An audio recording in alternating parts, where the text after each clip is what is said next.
Welcome to the Black Entrepreneur Experience podcast, inside the business, buzz, and brilliance of Black entrepreneurs. Here is your host, Dr. Frances Richards.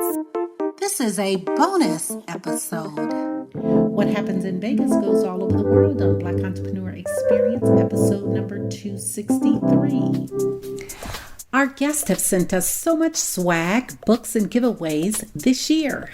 I can't wait to announce our monthly winner. So if you want exclusive content delivered right to your inbox and to enter into our monthly drawing, go to drfrancesrichards.com and subscribe to our mailing list. That's drfrancesrichards.com. drfrancesrichards.com. That's drfrancesrichards.com and subscribe to our mailing list. We promise we will not spam you or sell your information. Thank you for joining us as we elevate the Black Entrepreneur Experience by interviewing CEOs, thought leaders, innovative thinkers, and Black entrepreneurs across the globe. I'm your host, Dr. Frances Richards. Former Army intelligence analyst, traveled the world on Amazon's dime, and first hired at Wi-Fi startup that reached the unicorn threshold of $1 billion valuation to founder of Planeahead. Welcome, Alex Malebranche. Thank you so much for having me. I appreciate it. I've given our audience such a brief bio. Why don't you fill in the gaps and share with them what you'd like them to know about you and your business? Yeah, absolutely. You alluded to it. I'm a former Army intelligence analyst, was in the Army for about 8 years, and then started working for Amazon after I got my degree.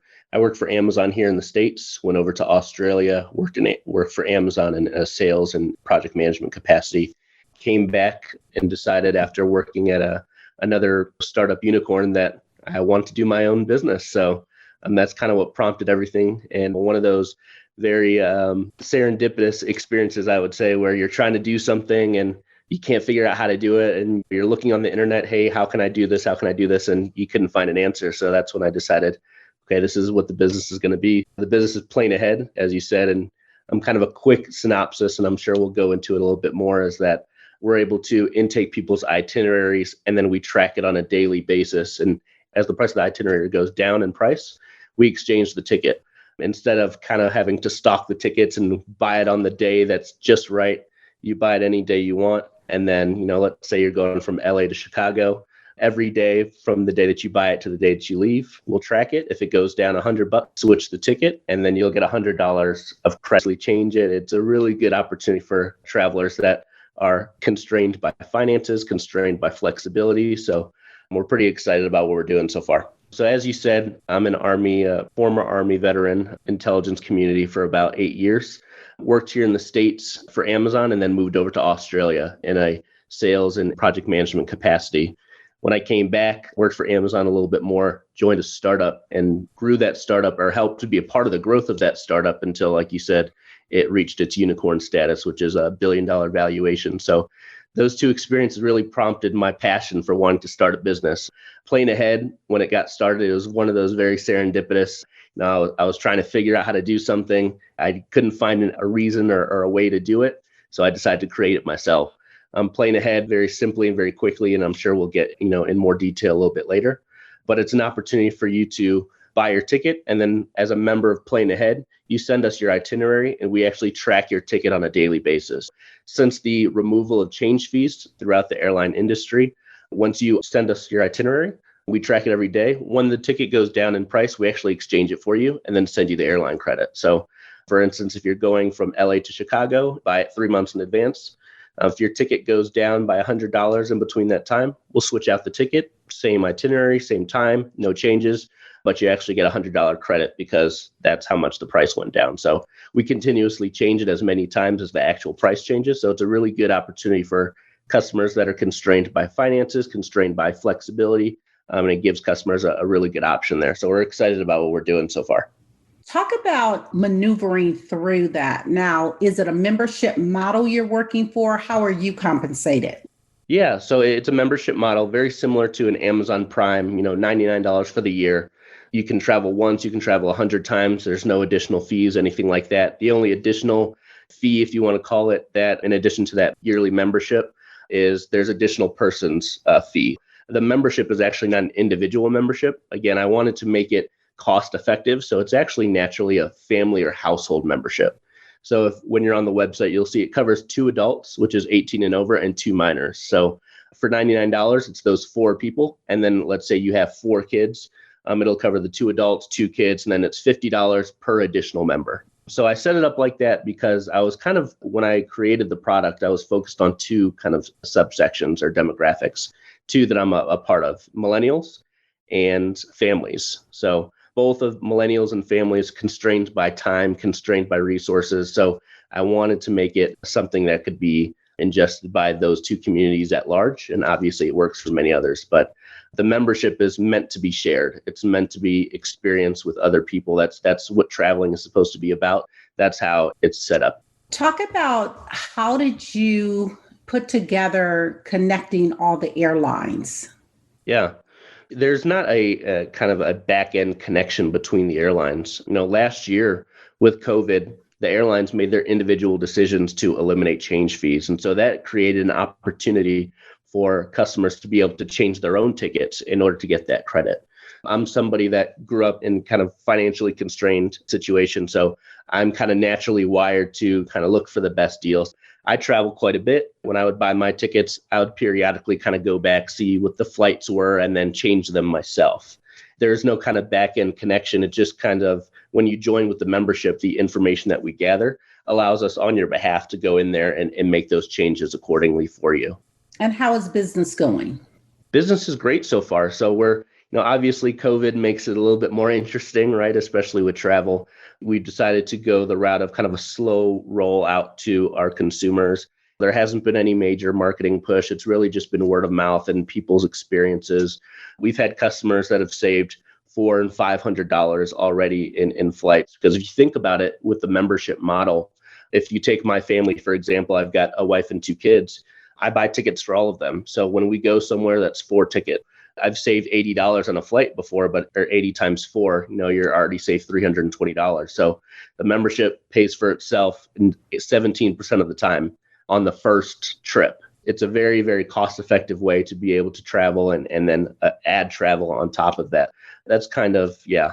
And Alex, what is the best decision you've made as an entrepreneur and leader? Yeah, no, that's a great question. The best decision that I have made so far, I would say, is getting the support from the people around me. Being an entrepreneur is a 28-hour job. And I mean that. It's 28 out of 24 hours. Having the support of the people around you, whether they be your parents, if you're at that stage of life, or your spouse, if you're at that stage of life, or your kids. Everyone is involved in the entrepreneurial process. It's really about communicating with those people and getting the support that's needed in order to be able to successfully kind of dive into what your passion is through entrepreneurship. I would say making sure I got that support from my wife, that communication through my wife. And then once you have that passion, if you have the communication with whomever you're with and get that support and you have the passion for your business, the rest kind of takes care of itself. You're working hard at something that you love. And as you continue to figure out more problems and solve those problems, you'll be moving your business in the right direction. Speaking of problems, what problem exists in the world today that you'd like to solve? Yeah, that's kind of the purpose behind Planeahead. Like I said, I travel quite a bit. I'd say I'm about 30 countries or so. My kind of lifetime goal actually is to travel to as many countries as I am old. I am just around on par right now. I know as my kids get older, that will start to slow down. So I've got to get ahead of the curve a little bit. But, traveling isn't as accessible to some people as it should be. If not literally, as far as mentally, they feel like there's a block in which they cannot actually travel. That's kind of the problem that I'm trying to solve with Planeahead, is that there are ways that you can travel extensively and save money and do so responsibly. The airlines as a whole have really made it so that everything about the airlines is supposed to be exclusive. How much money have you spent with us? You'll get better service if you do. Have you flown us a bunch of times? Then you'll get better service if you do. Here's this fee for that. Here's this fee for this. So it's meant to exclude parts of our population. By creating Planeahead, I'm trying to be inclusive. I'm trying to create an atmosphere where it's not about how much money can I get per person. It's meant to be a family. It's meant to be at a low price. One of the things that I learned by working at Amazon is when I started a business, I wanted to make money as a business by saving other people money, right? You can have businesses where you charge people and you're giving out a product and they love your product, and there's nothing wrong with that. But there are also business types where you're going to pay me and I'm going to save you money in the process of you being a part of our company. And that was kind of the basis for why I decided to structure it revenue wise the way that I did, is that we're setting up a way for customers to save money, to be able to travel, be a more inclusive environment for those customers. Talk about business continuity. What is your highest risk as a business owner? Yeah, I mean, the highest risk as a business owner, I think in general, is that the landscape changes every single day. One of the things that I had pulled from a mentor of mine is that you can only control the things that you control. You can't lose sleep over the things you can't. One of the things that I'm often asked as far as Planeahead is, hey, what if United and Delta, what if they decide to bring change fees back? What happens? And you create, as a responsible entrepreneur, you create a contingency plan for when that does happen. But ultimately, I can't be concerned about what they could do. It's really about not losing sleep about the possibility that, hey, do you think that your business could completely crater if they decide to make that change? You put in some plans, you kind of assess the risk for what it is, but you continue to move forward what your strategy is. I would say that's important to know. Is there a social cost tied to your business? Not inherently. There is no buy one shoe we give away for free, right? But I think that what I would like to do is, again, kind of open the doors for worldwide travel to a lot of different people. One of the things that has really created a global citizen of me and a responsible citizen of me is going out, visiting different cultures, seeing how other people live their lives, just experiencing that. And I think the more people get to do that, it'll kind of better us as a people in general. All about understanding those differences between one another. I mean, right now in our country, it's a great time to kind of look out and see how we could look at other cultures, look at other people, how people are treated, how people live, what their values are. And understanding that is going to really help propel us forward. Though there isn't kind of an inherent or explicit give back of any kind, I think we're going to be giving back to the world in a lot of ways by opening world travel to a lot of people. There's so many brands and businesses that are dominating. Talk about a brand or a business that's dominating that you admire and why. Wow. Yeah. Great question. I'm going to answer it in maybe a different way that you might have asked it. What I'm really impressed by is Bumble. They're by no means dominating, I guess, in totality, the online dating space. There's Tinder, there's Match. There have been ones that have been around for a long time. But what I'm really impressed by is the entrepreneurial story. Whitney Herd Wolf, I believe, and I want to make sure that I get that correct. She started with, yes, Whitney Herd Wolf. She started with Tinder as a part of that founding team, went through some issues as a woman in that founding team, which caused her to actually have to leave the business.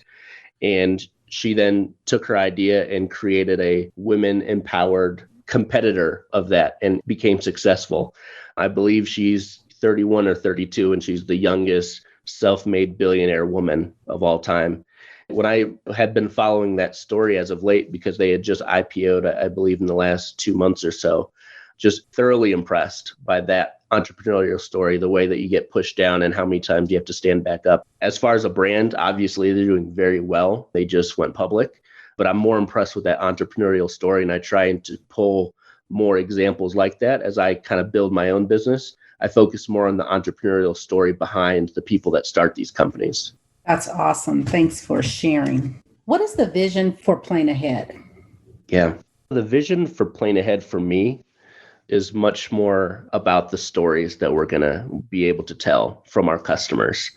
It's not going to be, when we go public. It's not going to be when I have X million or billion of dollars, anything like that. It's really going to be the amount of stories that we're able to accumulate through our customers about how they've been able to travel, how they were able to do things that they weren't before. One of the things that is kind of a secondary benefit, if you will, one that's not a part of the main value prop, is that as you collect more of those credits, it makes your travel in the future a lot cheaper, right?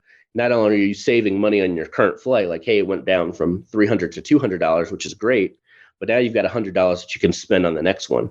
And so I've got customers actually right now that just gave us a story that they had saved so much on previous flights that a flight that they weren't going, or a trip that they weren't going to take, they're able to take because it turned out to be free after saving all those credits, and they took it for their 4-year anniversary. For me, it's going to be as many stories as we can get about that. That's going to mean that we're doing right as a business for Planeahead. That's what I'm excited for. I get probably 1 or 2 of those kind of stories every couple of weeks because we're just starting. Obviously, I don't control the price of flight. They ultimately do move up and down, but there is no time frame for when you're going to save money. It's a little bit more sporadic right now, but as we get more customers in the door and we're going to have more of a pipeline of those kinds of stories, that's when I feel like we're doing our job as Planeahead. What inspires you to keep going every day, Alex? My family, number one. One of the things that I had alluded to earlier is that I grew up in a not so financially great household. That included having a single mom with 4 kids. And I was in a position when I was in high school that I was working 2 and 3 jobs in high school in order to help pay for bills. That's a situation that has always inspired and driven me, and that not only do I not want to be in that situation as an adult or put my kids in that situation, but it kind of taught a lot of the kind of work ethic that I have right now.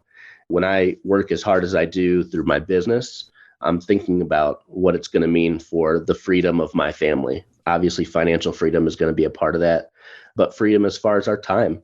The time that I get to spend with my wife and kids is something that I never got to spend as a kid with my mom. Anything that I do from a business perspective, any successes that I have, I always tie it back to what that's going to mean for my family. And that's what continues to drive me every single day.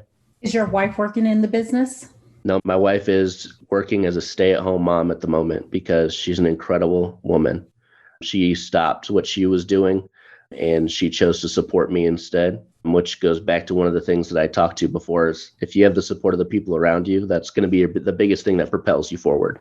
She works as a lab tech in medicine. She is very smart, very driven, and very selfless, as it turns out, because she loves me and she believes in what I'm doing. That's awesome. Thanks for sharing. What book would you recommend and why? Definitely depends. I love that question, by the way, because I've got my head in like 3 different books right now. So if you're starting your business, a classic one is Lean Startup. That's going to kind of talk about all the things that you're going to encounter as an entrepreneur, the things that you should pay attention to as you grow your business, kind of the right way to do it. And right now, for me, I'm in conversations with investments, different VCs at the moment. A book that I'm really keen on right now is Venture Deals by Brad Feld. And Jason Mendelsohn. So Venture Deals talks about all the things that you need to know when you're kind of going into that fundraising phase. What are the different terms that you're going to use? How lawyers are going to be involved? What are the different stakeholders involved and how you should interact with them? Really, like it's a brain dump of information, but it's all fantastic information. I feel smarter every day just by reading a page. Those are 2 books as an entrepreneur that really molded kind of how I decide to make decisions and what things that I'm going to look for in people that I'm working with, people that work for me. So those are definitely 2 really good books from an entrepreneurial standpoint that I'd recommend. And I have some people in the VC space. If you want an introduction, let me know. Absolutely. Yes, ma'am. I want you to have a monologue and I want you to talk to this person, living or not. You're going to name the person. And they have been so instrumental, influential in your life. Yeah. I want you to name that person and give us the monologue. What are you saying to that person? Luckily for me, this is a monologue that I have frequently with my mom, Sandra, an incredible woman by every stretch, an immigrant from Haiti, came to America when she was 16. She has been an incredible force in the world. Still to this day, in her early and mid 60s, she is the hardest working person that I know. She is someone that does not let excuses get in the way of anything that comes about. I'm very thankful to have a role model like her to look up to and to see what it takes to be able to make your family successful in situations that are not built for you to succeed. There was a time where my mom would work for 12 hours or so for her shift.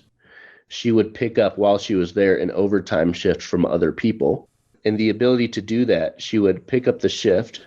The shift would have about 2 hours in between her overtime shift and her regular shift. She would sleep in her car in the parking lot in the winters of Chicago in her Pontiac GT, so not a very big car. She would sleep in the car. She would go to a local Lifetime Fitness. She would take a shower and she would go back to work for another 8 overtime hours. That is the kind of person that I have to look up to as far as where can I pull strength and energy from? How can I serve people? Not serving myself, not doing things because it's the way I want, but how can I serve other people in the right way? And how can I do so with a positive attitude at all times? And she's exactly that. Wow, that's a beautiful story. Thank you for being so authentic. And a shout out to Miss Sandra for yes, ma'am. Always just birthing such an amazing son. But that story was very touching. So thank you for that. Thank you for asking. Alex, if someone wrote an autobiography about you, what would the title be and why? Oh, this is good. I hope there's somebody out there listening because I would love an autobiography one day. What would the title be? I'm sure that we would have to iterate on the title a few times, but the working title will be On Your Own Path. Definitely On Your Own Path. If you follow my life in its entirety, there's no accomplishment or challenge that I've taken on that I did in the way that somebody thought is the best way to do it or that is the recommended way to do it. I always took my own path to get there. As an example, I took college classes while I was in high school still. I knew I wasn't going to have enough money. My mom wasn't going to have enough money to send me to college. So I joined the Army in order to pay for college.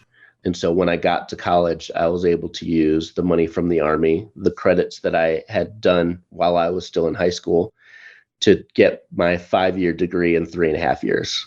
And that's kind of the general. But if you think about all the things that I would have to go through in the Army just to secure education for myself to have a regular job, because, nowadays, bachelor's degree is kind of, you just have to have it, right?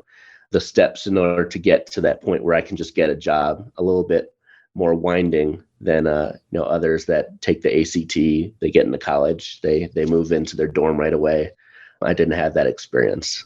That's one of many examples. Another, moving to Australia in order to further my career, right? I don't have family in Australia. I don't know people in Australia, but it was the best move for me in terms of my career and what I wanted to do. And so I moved to Australia, continued my career in a positive trajectory, came back and was able to continue growing. So definitely off the path, or on my own path, we'll call it. That'll be the working title for now. I like that. What is your biggest win this past month? Ooh, great question. My biggest win is, and I have to be vague, I apologize, but my biggest win is that a global, very well-known billion-dollar travel company, a VP of that company, has agreed to meet with me in regards to possible partnerships for Planeahead. That is like an incredible win. This is the kind of person that I'm sure gets pitches every day, emails every day, LinkedIn requests every day, turns a lot of them to his or her assistant often to kind of get rid of or archive so they can focus on what they need to do. And the fact that that they were interested enough in what we're doing to approach me with a possible opportunity is very, very exciting. So I would say that's a massive win for me. Congratulations. Thank you. Talk about your worst moment in business and what was your takeaway? Yeah, so my worst moment in business it really had less to do with business than it did have to do with business politics. And I'm sure there are many people that could probably relate as well. And when you get into sometimes situations with office politics in which, whether it be people don't understand you, people don't understand your mannerisms, where you come from, how you communicate, but it starts to chip away at the relationship you have with not only that coworker, but other coworkers. And that can start to affect your ability to get promoted, your ability to have sustainable relationships with other teams because of the office gossip or stories. I have found myself in that situation where whether it be I was misunderstood or whatever the case may be, felt like I couldn't work in that scenario. It actually took a very large toll on my mental health. Just being able to maneuver through that very difficult situation, kind of understand, again, the things that you can control, the things that you can't control. For me, it was about, in that particular situation, getting out of that situation.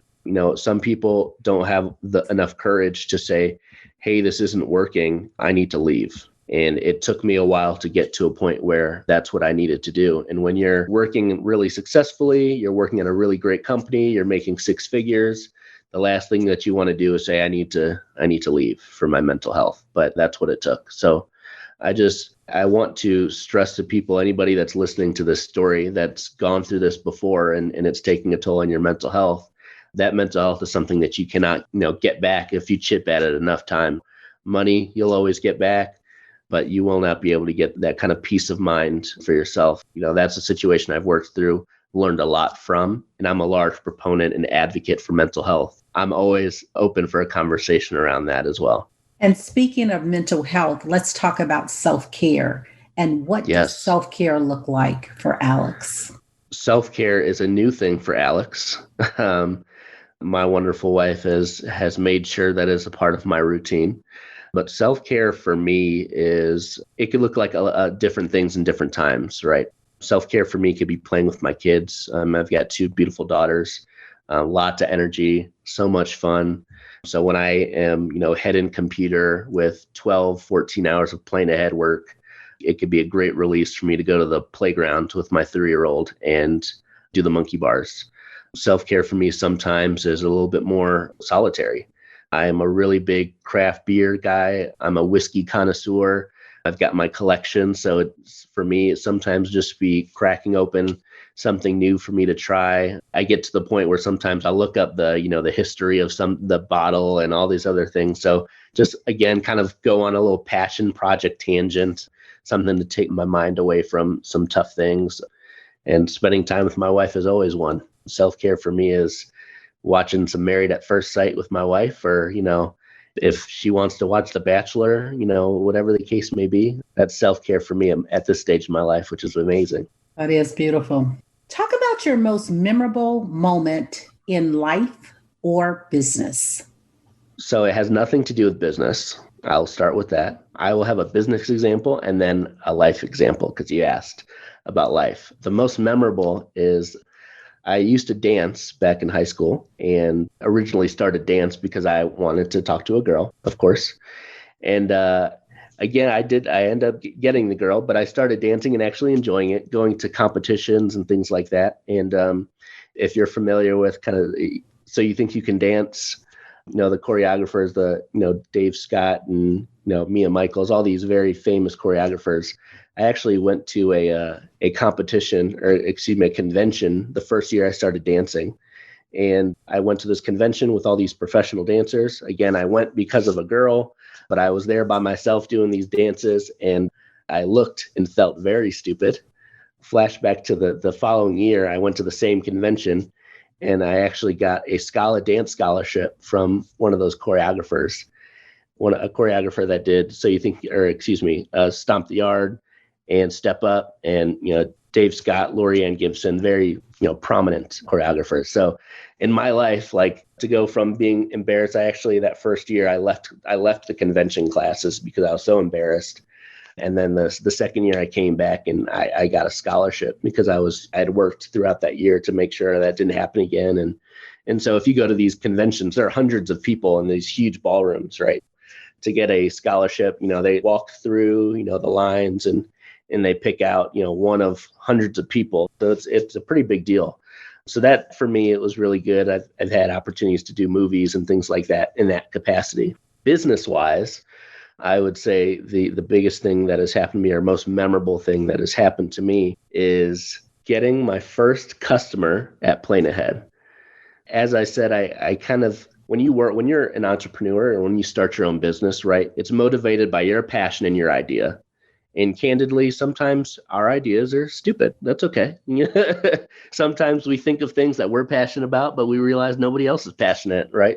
You work really hard. You put in a lot of hours. You're asking this person and that person. Obviously, your family and friends are, yeah, you're doing a great job, but you never really know, right? And then when I'm again, we haven't done any marketing or anything like that. We're just kind of doing what we do, trying to gather feedback. And when I got my first customer from a different part of the country, no connection to me whatsoever, I was super excited, like jumping up and down, high-fiving my wife. Like we celebrate our small wins. So me and my wife, we went out to lunch to celebrate that small win.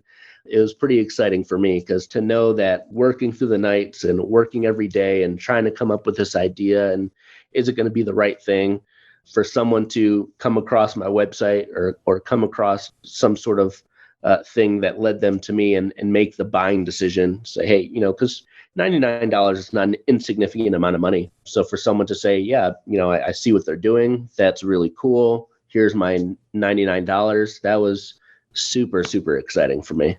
And probably for most entrepreneurs, which is why when you go to restaurants, they might have their first dollar bill up. Like, it's a pretty incredible feeling. Congratulations. Thank you. And what can we do right now to support Planeahead?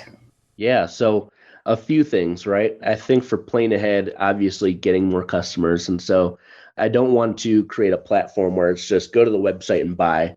I really want you to understand what we're doing, understand why I think it's important. Definitely go on our website. It's with this kind of business, because it's never been done before.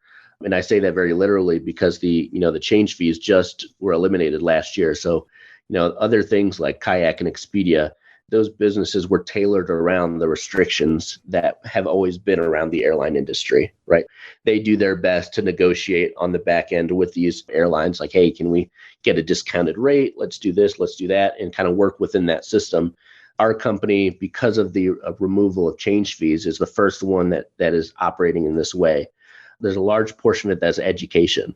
Like, I've never heard anyone doing this. Why? Like, what are you doing? How are you doing this, right? I would say go to planeahead.us, Plane ahead. So Planeahead, one word, planeahead.us. We've got a lot of educational information on there. So you can kind of see what it is that we're doing, how it compares to what you're used to. There's an opportunity there for when you actually sign up for the $99. If we don't save you that $99 in the first year, we'll actually refund you the portion that we don't save you. So if you save $50, that $49 that we didn't save you, we'll refund you on your following membership. It's really an opportunity to test it out risk-free, but it's really about educating yourself on why this is, because it's more about the travel community and making a space for the travel community than anything else. Like I started our interview, the travel industry has always made it very exclusive, arm's length. It's a very corporate situation. And what we're trying to do is the same thing that Airbnb did with hospitality and Uber did with transportation. It's no longer a corporate entity. It's about the people, the community, and how we can serve that. Go on planeahead.us, learn about what we're doing for the travel community, be a part of that so that you can help others travel around the world. Let's talk about your top 2 influencers or mentors, either or, depending on how you define it. And what lessons did they teach you? Yeah, so at this stage of my kind of business career or my company's career, I don't have a lot of mentors and influencers that are directly impacting our business, right? We're still very brand new. I'm cultivating those relationships right now. There are a lot of people that are reaching out to me that I'm excited to begin mentorship with, but I haven't been able to kind of get the fruits of that mentorship relationship quite yet. From me, they're still just personal. I already talked through my mom and what I learned from a work ethic perspective and how I can serve others through what I'm doing. But one I did not mention is my older brother. He is successful as well. He works in sports sales and marketing partnerships. He's got his MBA. He's working on getting his doctorate. And he is somebody that, because I did not have a dad around, really acted in that way, but also from a business perspective has influenced a lot of what I do, because I learned a lot of what I started in business through him and what he's been able to do through his own career. And so one of the things that he has taught me, well, really he's reinforced, because I picked it up naturally from my mom, but he has reinforced it in a business sense, is how can you start to inspire others through what you do and how you carry yourself and how you can continue to serve those other people at the forefront of what you're doing. I've got a Christian background, and one of the things that we focus on is, again, servant leadership. How can I serve others in order to be that example for somebody to look up to?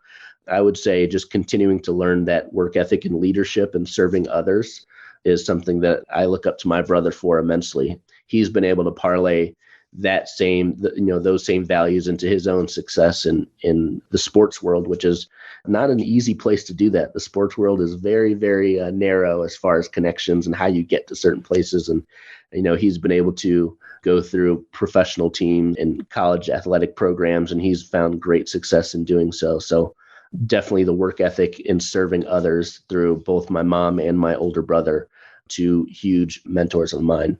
Alex, if you conducted this interview, what is the one question you would have asked yourself? I want you to ask the question and answer it. I think the most common question as entrepreneurs that we get and that I did not hear from you is, how did I fail? Name a time that I failed and how I came back from that. And I think I've failed a lot. When it comes to Planeahead in particular, I've failed in decision making as far as what tools that I need to be using and how I should be, what my purpose is for the company and how I'm going to reach out to those people. My company, actually, Planeahead, started as something else. It started as a different idea, and turned out that idea wasn't going to serve the amount of people in the way that I wanted initially. But I had already put in weeks worth of effort into it. I had actually already incorporated my company based on that idea. I did all the paperwork, right? I had spent a few $1,000s on legal fees setting up my company. And then I realized after all of that was done, I had my incorporation binder, I had my company seal, I had all this stuff. And I realized, you know what? This company isn't going to do what I want it to do. And thankfully, as most entrepreneurs will tell you that you have to do, I was able to adapt and pivot my idea into something that was going to work and something that was going to serve the people in the way that I wanted to. But that could have been a large fail, but again, able to adapt in that situation. But for entrepreneurship, it's always about how you're going to respond to failure, because it's going to happen a lot. Always just be mindful of what that failure could look like and how you're going to respond in those situations. And always continue to be thinking about, what are my contingency plans? How can I solve this problem in a different way? It's about, at least for me, entrepreneurship comes from a customer-focused mindset. As a customer, what would I do to solve my problem? It's not about creating a business that is going to make money for me personally. It's not about creating a business that's going to make money. It's not about how can I, make this profitable the quickest. It's not about how can I put this in a way that's going to benefit me the most. It's about, if I'm a customer, what problem am I solving and how can I solve it in the best way for the customer? And I think if you do that, you're going to have a really successful business. Talk to a younger Alex. What advice would you give to a younger you? I have a feeling younger Alex looks a lot of the younger people that are in our generation right now, very lost and struggle with identity and, see a lot of things externally. For me, it was on TV and in music videos, and now it's through social media about what should be, what can be. It's really just about being true to who I am as Alex, building Alex. This is me talking to younger Alex. What are your values? What do you want to accomplish in your life? And be true to that, and know and understand that as things come into your life and out of your life, and try and change that plan, try to ruin that plan, try and make it so that you can't see that plan as clearly anymore. Be diligent in your mind as far as what you want to accomplish, and continue to be true to who that person is, because there are a lot of distractions in life, a lot of distractions.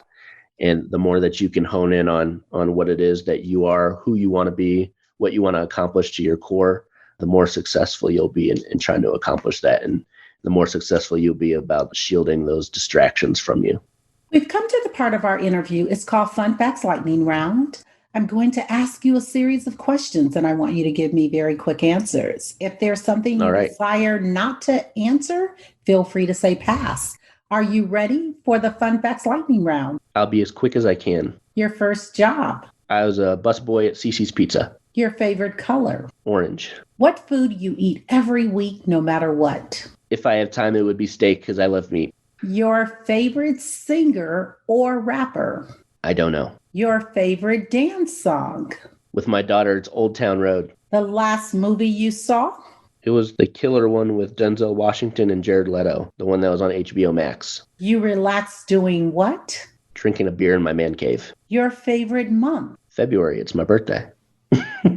Workout or hit the couch? Oh, all about the couch. Alex Melbranch, thank you so much for joining us on Black Entrepreneur Experience Podcast. Before we let you go, why don't you share with our audience the best way for them to do business with you, to reach out to you, and don't forget to leave all your social media handles. Yeah, absolutely. So as I said a little bit earlier, Alex Mailbranch. So you can look me up on LinkedIn. I'm happy to talk to any entrepreneurs that are looking for mentorship or want to talk a little bit more about some of the things I touched on today. Planeahead.us. Planeahead is one word. So if you Google us with two different words, you won't see us quite yet. We're working on the SEO, but Planeahead, one word, and it's planeahead.us. You'll find a lot of educational information there, membership information there. And there's also an opportunity for you to give some feedback or reach our support team. And then you can reach us on all of the major social media. So on Instagram, Planeahead, one word. On Facebook, it's Planeahead Official. On Twitter, it's @Planeahead. And again, you can find me on LinkedIn just under Alex Mailbranch. But we also have a LinkedIn page as well, Planeahead. Again, one word. We look forward to seeing you guys around the world. Thank you. We're going to Plane Ahead. That's a wrap. Subscribe to our mailing list to receive weekly updates and exclusive content delivered right to your inbox. Go to drfrancisrichards.com. That's drfrancisrichards.com to subscribe to our mailing list and be entered into our monthly drawing. That's drfrancisrichards.com, drfrancisrichards.com to subscribe to our mailing list and be entered into our monthly drawing. We promise we won't spam you or sell your information. Thank you for listening and subscribing to Black Entrepreneur Experience. We would love for you to leave a review and rating on iTunes and share with your friends. For show notes and more episodes, go to www.beepodcast.com. Join us next Wednesday, and remember, green is the new black. So keep your bank accounts and your business in the black.